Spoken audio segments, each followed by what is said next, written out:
Hey, it's your buddy Peace and Harmony with you here today.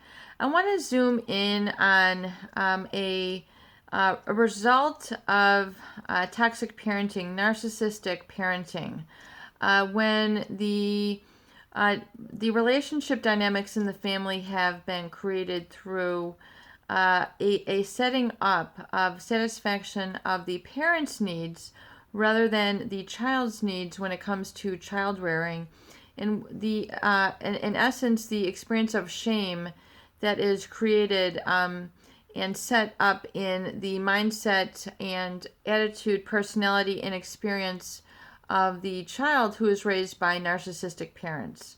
As we know, narcissists tend to put themselves in a position of importance greater than others in their environment. So there's not any humility, humbleness, equality when it comes to narcissist parents. So, of course, every parent has to have authority and control and guidance and structure education of that child. So, of course, there's going to be a natural authority or a gap of age, a gap of mindset.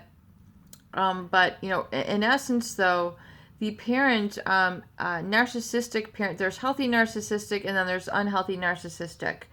And unhealthy narcissistic parenting is experienced when the child is meant to feel, behave, and act and conduct their life and furthermore their destiny to satisfy their parents' needs rather than their own needs.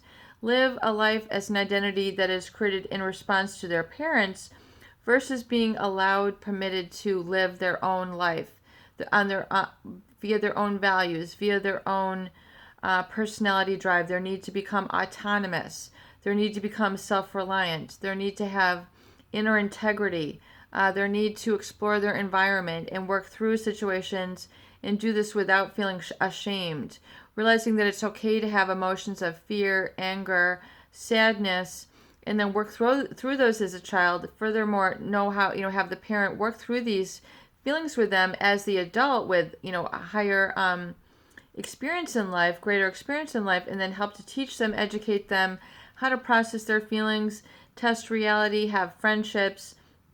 Furthermore, go to their school and, make their friends without feeling ashamed, without feeling inferior, without feeling like they're taken advantage of, or feeling like they're disappointing their parents by having their own life. So, and this is in response to a viewer who very much had suffered at the hands of narcissistic parents, and then really sort of an aftermath in his childhood, where his mother is treated him in essence as a golden child, where he could do no wrong. He was, the apple of her eye, the sparkle and the glimmer in her day, the love of her life. Essentially spoiled, given first, kid glove treatment. And the father, though, is very aggressive, mean, and sort of controlling, gruff, rough around the edges, and was very much a source of disappointment. The father was very difficult to be at peace. So as you can realize, when children have parents who are constantly angry, upset, the children tend to internalize it and feel like it's all their fault. Children are like a sponge, and they tend to absorb this information, these messages from their environment, and internalize it. It must have been me. I must have done something wrong. There's something inherently wrong with me. So they develop this sense of shame and really a lack of boundaries. And this particular viewer, he's experiencing severe sense of shame, and that in the beginning, as a golden child, he felt like he was had the world as his oyster, had the world at his fingertips, like he was better than the other kids, or not really arrogant, but feeling really sort of very high self-esteem. And his mother had basically conditioned him and had created this feeling and experience within him. And he had experienced a situation where he had made a statement, about, I can get whatever I want, I can date whoever I want. and just kind of an off-the-cuff comment. And yet, a lot of his classmates had jumped to very wild and conclusions about him, and had really kind of felt like he had disrupted his reputation by making this statement. And as you know, kids do and say horrible things, and they tend to bully, and it's like the pecking order. So if there's one speck of blood, the kids are all going to pounce on it. They're going to make fun of this child. They're going to bully this child, and it's very hard to reestablish, a reputation, I guess, at certain areas, at certain grade schools, certain junior highs, etc., where you can essentially save face. So he experienced, because of his parenting dynamic the way that it was, constantly looking to others for self-validation rather than having it inside, knowing that he's, based on his own virtue of his own doing, his own boundaries, his own hard work, his own, being able to own himself, own his own emotions, and not just have it as a response to others, to please others, but to help please himself, navigate himself, be industrious for himself, so he can be self-reliant, self-governing, and provide for himself. Because of his relationship dynamics, he took this experience really to heart, above and beyond, and became, a very, very severe sense of shame. Once his classmates had, made this childhood remark, rather than really being able to get over it and knowing, in essence, that he is okay, this is what kids do, and, rather than having to continue to explain and justify himself, he became very, very shame-based. So much so that he's very embarrassed, gets an experience of being, hot under the collar, I would say verging maybe on panic attack, and really, experiencing the sense of blushing. And blushing, as John Bradshaw states in his book, Healing the Shame That Binds You, he talks about how healthy shame is the foundation of developing manners and a sense of modesty. And that, they become, a child's manners, he says, and modesty become a more sophisticated and complex guide that triggers shame as embarrassment and blushing. And that preschool and child-age children become more social and have more occasion for unexpected exposure that leads to embarrassment and blushing. So it's this constant fear of unexpected exposure.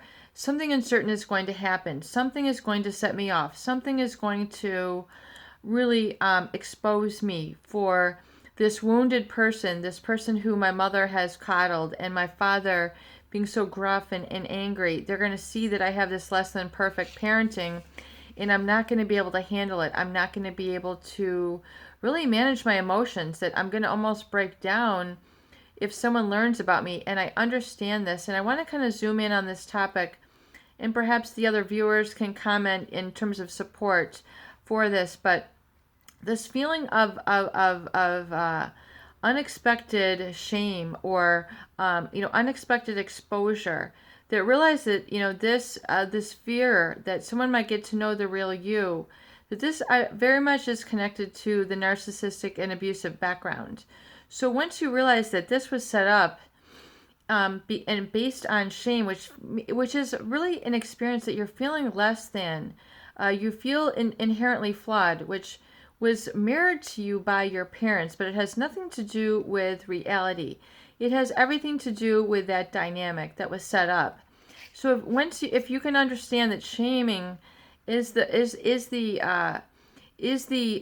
origination of this experience of being ashamed, or blushing, or sweating, or wanting to hide, this social anxiety, this feeling that you can't face reality. You're even afraid to test it. You're afraid to go out and meet people, lest they learn who you are. The wounded child within.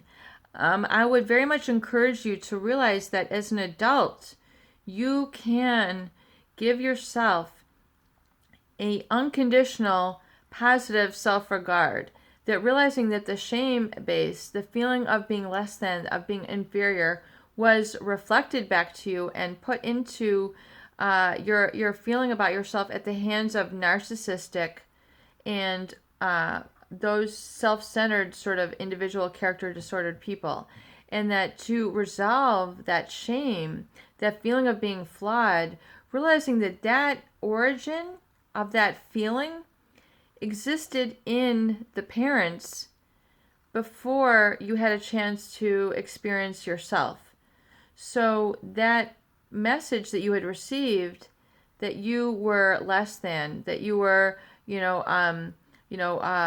treated at the hands of a father who didn't reflect back to you your strength, and a mother who had coddled you and didn't give you an experience of being self-reliant and earning for yourself, earning peace for yourself, earning security for yourself, earning the feeling that I can go out into the world and I can process through situations and I can do it from A to Z and know that I can count on myself, I can depend on myself to go through these situations without fear, without crippling terror, without someone, getting to know that I have this shame-based upbringing, realizing that, that this is, active within you. If you have a fear of being embarrassed or of blushing or getting, a panic attack,